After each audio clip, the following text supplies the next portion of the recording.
Hi friends, ఇదే మా వంకాయ చెట్టు.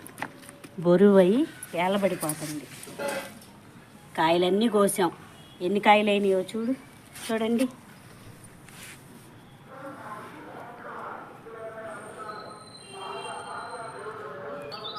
మూడు కిలోలు అయినాయి.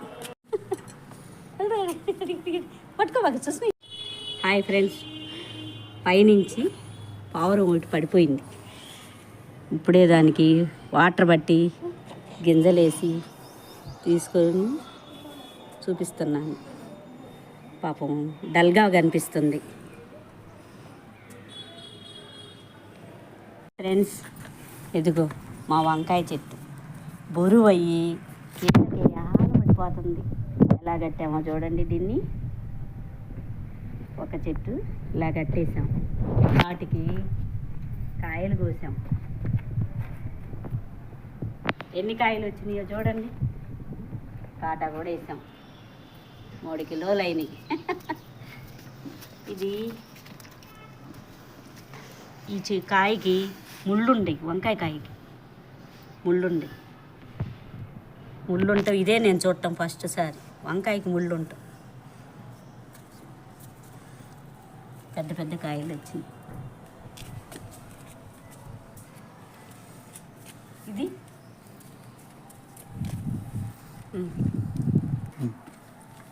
మనం వామ చెట్టు అంటాం. దీన్ని మళ్ళీ అమృతవల్లి కూడా అంటారు. జలుబు, దగ్గు, రొప్పుగా ఉన్న వేడి నీళ్ళల్లో వేసి కాగబెట్టేసి దీన్ని తాగుతారు. జలుబు, దగ్గు తగ్గిపోతాయి. మందార చెట్టుగా కట్టేశాను.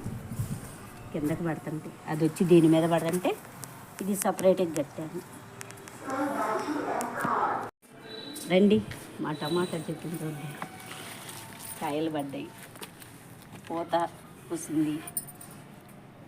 15 రోజులు అయింది. కాయలు కూడా వచ్చినాయి, పూత పూసింది.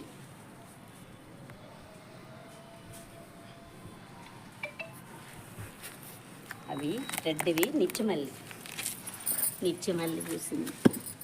ఎప్పుడూ వస్తాయి నిత్యమల్లి.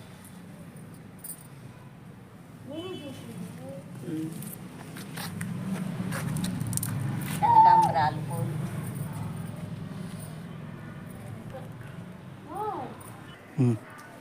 బెండ చెట్లు చూద్దాం రండి, చూపిస్తాను.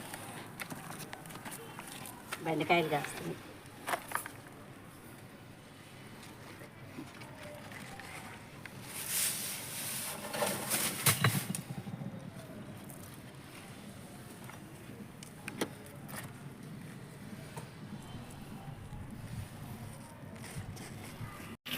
చెట్లకి వాటర్ పెట్టన్నా.